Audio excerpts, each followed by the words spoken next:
السلام عليكم، ازيكم عاملين ايه؟ يلا هشارك معاكم النهارده فطارنا في رمضان. كل سنه وانتم طيبين، وربنا يجعل رمضان شهر الخير وشهر البركه علينا يا رب كلنا. انا مجهزه هنا بصله متوسطه ومقطعاها شرايح كده، شرايح متوسطه لا هي رفيعه ولا هي تخينه. تمام.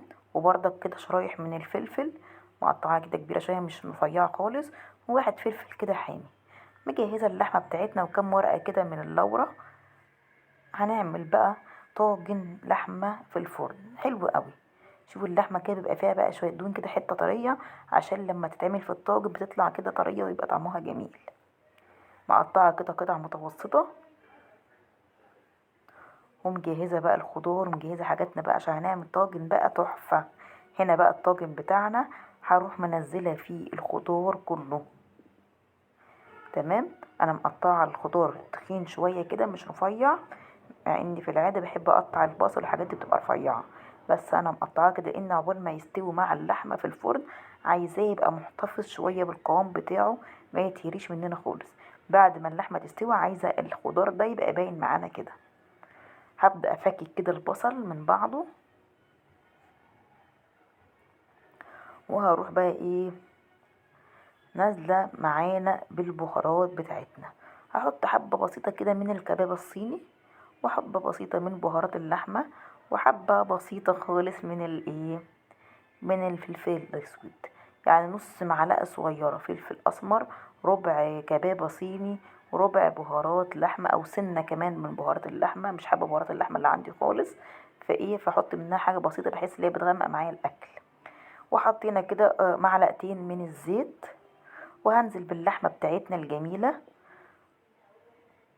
طبعا هنعملها كلها ني في ني كده مع بعضها كده، وندخلها على الفرن تستوي وتبقى جميلة معانا. بصوا بقى كده اهوت. هحط كده اللحمة بتاعتي كلها. طبعا انا مش هحط ملح دلوقتي، الملح في اخر خطوة لما اللحمة تستوي هحط الملح. لان اول حاجة غير موضوع اللي هو بيأخر السوى بتاعت اللحمة، هو كمان بحس لما هو تقعد اللحمة تغلي بيحدق. يعني انت بتبقى حاطة معيار الملح كويس، كل ما بتسيبيها تغلي في الفرن كده مع بعضها بحس ان هو بيحدق الحاجة. ماشي، بيحدق من كتر الغليان. فانا هسيبه في اخر خطوة خالص بعد ما اللحمة تستوي. هملح كده اللحمة تبقى تمام قوي كده. هقلب بقى كل البصل والفلفل واللحمة كده ومع البهارات مع بعضها. هقلبها كويس جدا كده. وطبعا مش هحط عليها، ممكن احط عليها طماطمايه بس انا مش هحط عليها طماطمايه ولا حاجه. ونص معلقه صغيره كده من السمنه بتدي طعم حلو قوي. وهغطيها كده قبل ما ادخلها الفرن كده، اسيبها يعني تتبل كده مع بعضها مثلا نص ساعه ولا حاجه، قبل ما ادخلها الفرن. يبقى كده ظبطت كل حاجه، غطيها كده بورقه فويل، وبعدين احطها في التلاجة نص ساعه عقبال كده ما اجهز حاجاتي، وبعدين ادخلها بقى تستوي في الفرن. تمام. هدخلها حتى هي متغطيه بورقه الفويل كده عشان اسرع السوا بتاعها تستوي على طول. احطها على نار عاليه قوي كده ربع ساعه تقعد تغلي شويه، وبعد كده اغطي عليها النار خالص لمده ساعه لغايه لما تستوي معانا وتطلع بالشكل التحفه ده. كده استوت معانا اهيت وبقت تمام. شوفي كده ما حطيتلهاش اي نوع من الميه خالص، ما حطيتش اي ميه. هي لما قعدت تغلي ربع ساعه مع نفسها كده وبعدين هديت عليها النار خالص، هي نزلت ميتها وشربتها كده. وبقى فيها شويه صوص بسيط كده، هما ينفعوا بقى تحطيهم كده على الرز تغمزي بيهم يبقى حلو قوي. بصي بقى حطيت شويه ملح صغننين كده، واقلب اللحمه كده وادخلها بس الفرن تغلي غلوه تاني، وتبقى كده خلاص تمام التمام. ماشي، يبقى كده استوت. هدخلها بس تغلي عشان تشرب من الملح اللي احنا حطيناه. شوفي الصوص اللي جوه حلو قوي، والخضار محتفظ بالقوام بتاعه اهوت، او حتى قطع اللحمه كده محتفظه كده بنفسها. حلو قوي، الف هنا. يلا بقى هنعمل بقى الحاجه التانية. هنعمل ايه؟ هنعمل رقاق. صينيه رقاق حلوه كده، هنعملها رقاق طري. هنحط كده معلقه من السمنه البلدي طبعا، وانزل عليها بالبصل ده بصلتين مضروب هوريهم لكم بصلتين مضروبين كده. يعني عاملاهم بس مش نعماهم قوي. تمام.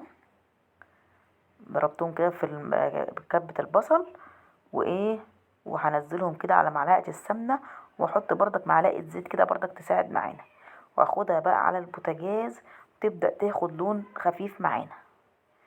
طبعا انا هنا نسيت الحله على نار عاليه فهي عملت كده. فما تخلي بالك من الحله الاستانلس بالذات، ما تسيبهاش على نار عاليه، مع ان انت واخده بالك لسه البصل ما خدش لون ولا حاجه ولا اتحرق. هي اللي الحله اللي اتحرقت معانا عشان حطيتها على نار عاليه ايه وسبتها دقيقتين بس كده. يلا مش مشكله، انا هديت عليها النار. دايما الحله الاستانلس تحطي النار اللي تحتها يعني تبقى اقل منها، ما تحطيش نار عاليه علشان الحله تبص منك وتتحرق منك. تبقى النار تحتها اقل من الحله. تمام. هنا بقى بدأت تدخل كده في اللون. عايزه بقى البصل يتكرمل معايا، فاحط كده معلقتين من الميه على البصل كده وهسيبهم كده ايه يتكرمل مع بعض والبصل يشرب الميه ديت.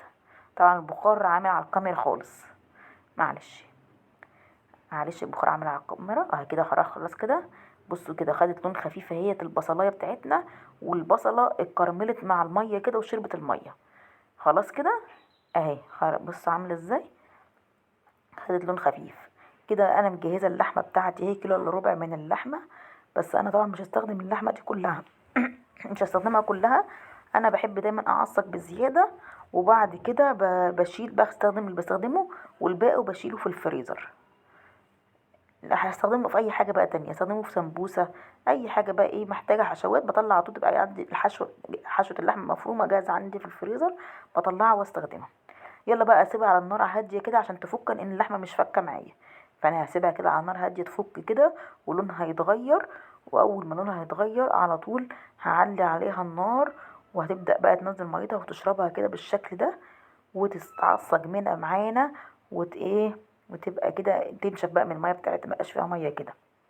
تمام. افضل اقلب فيها كده، اقلب فيها بالشكل ده كده.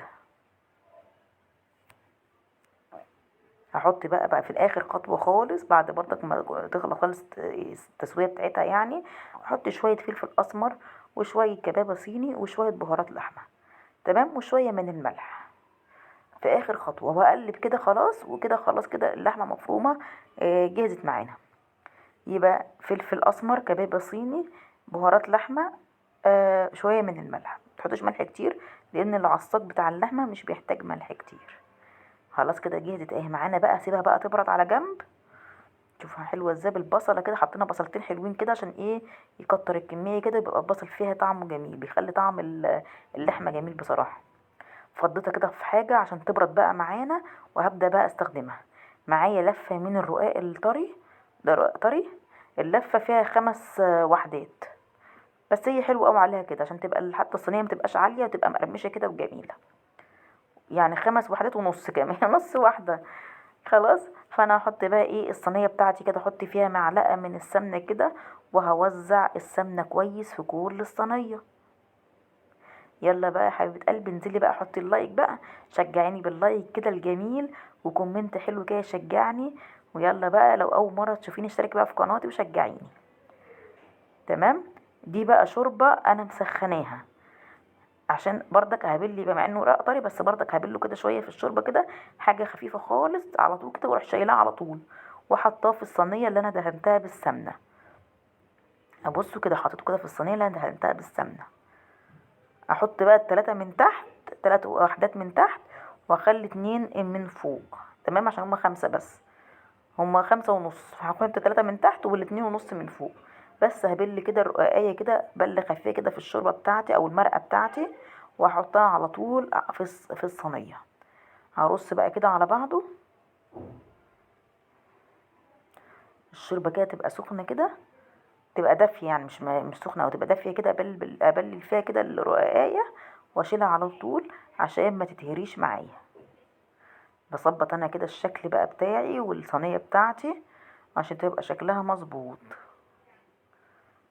يلا كده اهي. طبعا انا نسيت احط بين الطبقات سمنه، فانا بقيت اعرج كده وبقيت احط بين طبقه كل رقايه ورقايه احط حته سمنه صغنونه كده، مش هنكتر السمنه.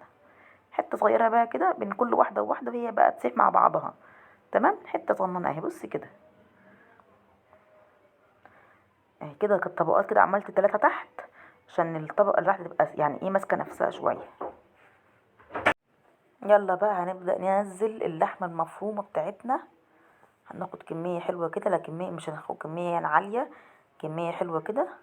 وهنفردها بقى فوق الرقاق. حلو اوي الرقاق الطري بصراحة، طعمه كان جميل. طبعا انا بسجل لك الفيديو بعد ما كلنا، فطبعا انت عايزه اقول لك كان طعمه مقرمش وجميل تحفة. بص احط كده شوية من الشوربة كده، اللي هي المرقة يعني، على الجلاش كده عشان ايه يطريه شوية. تمام. شوية كده، كام معلقة كده على الايه، على الرقاق. بقولك الجلاش، كل شوية اقول جلاش لا، على الرقاق شوية كده من المرق على الرقاق. بصوا بقى، ودي بقى اللي قلت لكم النص دي مقطوعة على نص واحدة، هحطها كده في النص، وهروح نازلة بالطبقتين التانيين برضك، هبلهم كده في المرق بتاعتنا او في الشوربة بتاعتنا، وهروح منزلاهم. وطبعا بين كل راق وراق كده هحط كده حتة سمنة صغنطوطة. طبعا شايفين انتوا مش بلاقة ولا حاجة عشان ما يتهريش مني، حتة صغنطوطة كده ماشي. كان طعمه مقرمش وجميل وتحفة. عايزة بقى تسويه على البوتاجاز طبعا، وتقلبي كده وتسويه فوق البوتاجاز، سويه براحتك. هتدخليه في الفرن زي كده وتحطيه على الصاجة ياخد لون من تحت، وبعدين تفتحي عليه الشواية برضك، هيبقى جميل جدا. وانا عاملاه كده وطلع تحفة معايا، بدل بقى ما هقعد اقلب كده يمين وشمال. لكن في ناس مثلا عندها مثلا ما عندهاش فرن مثلا، او بتستسهل الايه يعني اللي تسوي الحاجه على البوتاجاز من فوق. خلاص انا بقى بحط كده حته سمنه صغنونه بايدي كده، بنزلها اهي فوق الرقاق كده، فوق الرقاق ماشي، عشان كل شويه اقول جلاش فوق الرقاق فهحط كده حته كده صغنونه كده اهي، كده دي على الوش بقى خلاص. وبرضك هحط كده شويه سمنه كده، سوري بقى اللخبطه دي، هحط برضك شويه من الشوربه او المرقه كده على الوش كده معانا يطريه. تمام، شويه كده او من المرقه اهو. وهغطي بقى الصينيه دي حوالي كده 10 دقايق، وبعدين هروح مدخلاها على الفرن بقى تاخد لون معانا جميل. كده هي طلعت من الفرن واخده لون حلو قوي. وقلبتها كده في طبق زي هنا كده اهوت، قلبتها الناحيه التانية تحفة. وهبدأ اقطع فيها. انا طبعا حاولت اقطع فيها بالسكينة، كانت متعبة قوي وضايقتني لان الطبق كمان صغير. فلقيت الحل بقى ايه، الحل هو المقص بصراحة، يعني هو اللي خلص معايا الموضوع. حاولت، بص هي اتقطعت وكل حاجة، بس كانت مضايقاني عشان الطبق صغير، ومش عارفة اخد راحتي في الايه، في التقطيع. فرحت جايبة المقص بقى، وعلى طول في ثواني قطعتها، ولا بقى اتبهدلت مني ولا حاجة. حتة مثلث مثلث كده طلعته تحفة، وطعمها حلو جدا جدا جدا. جربي بقى وهتعجبك قوي، وبطريقة تقليدية جدا وعادية، ما فيهاش اي مشكلة. يلا بقى حطيتها في الطبق كده بعد ما قسمتها، واغطيها كده بورقة الفويل كده، واسيبها بقى على جنب لاذان المغرب. هنبدأ بقى نعمل العصير بتاعنا. طبعا الفراولة منتشرة جدا دلوقتي في السوق وسعرها حلو. هاتي بقى الفراولة، والأولاد كلهم بيحبوها. فرحت جايبة بقى فراولة كده وحاطة في الخلاط، وراح منزلة عليها السكر كده، ومنزلة عليها المية بتاعتنا. هعملها بالمية، احنا لسه كنا عاملينها قبل كده، عاملينها بالحليب. ممكن تعمليها بالزبادي تبقى زي الزبادو، هتبقى حلوة قوي. بس انا حطيت ايه، مية. وضربتها بقى، خدتها ضربتها في الخلاط. ودي كده قطعة من الفراولة مقطعاها كده مكعبات صغيرة، هحطها في الشفشق. حابة بقى المرة دي اعملها كده بالمية كده تبقى خفيفة معانا. حطيت كده برضك ايه طبعا السكر، نص كوباية من السكر كده على لتر كده من المية. وهبدأ بقى مية ساقعة بقى وايه، وهسيبها تسقع تبقى منعشة وجميلة على الفطور. يلا كده خلاص اهي جهزت معانا. ورحت صباه العصير بتاعنا على الايه، على القطع الفراولة. طبعا الريم ده كله انا هشيله بقى بالمعلقة كده عشان تبقى رايقة كده معانا. كده بقى خلاص، شايفين الشكل وشايفين الجمال. حطيت قطع فراولة كتير، شكلها حلو قوي ولذيذة جدا جدا جدا.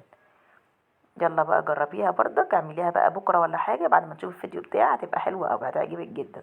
الواحد كده بيحب يعمل حاجات بقى ايه سهلة عشان يخلص على طول، وحاجات طبعا معروفة بنحب طبعا ايه نعمل حاجات لذيذة وايه ومعروفة برضو. هنا حطيت بقى شوية من الحليب على شوية من الفراولة كده، وهضربها كده في الخلاط تاني، وشوية من السكر اهو، عشان عايزة اعمل ميكس بين العصير اللي هو بالمية وقطع الفراولة وايه، وعصير الفراولة بالحليب، هيبقى جميل قوي. هنحط كده نص الكوباية من العصير شايفين قطع الفراولة، واحط التاني من ايه النص التاني اللي هو الحليب بالفراولة. كان طعمه تحفة وجميل جدا. جربوا بقى الحاجات دي. يلا قوم بقى جربوا بكره اعملوا الحاجات اللي انا عملتها دي. انا بشجعكم، بوديكم افكار تعملوها. ويا رب يكون فيديو تعجبكم. مع السلامة.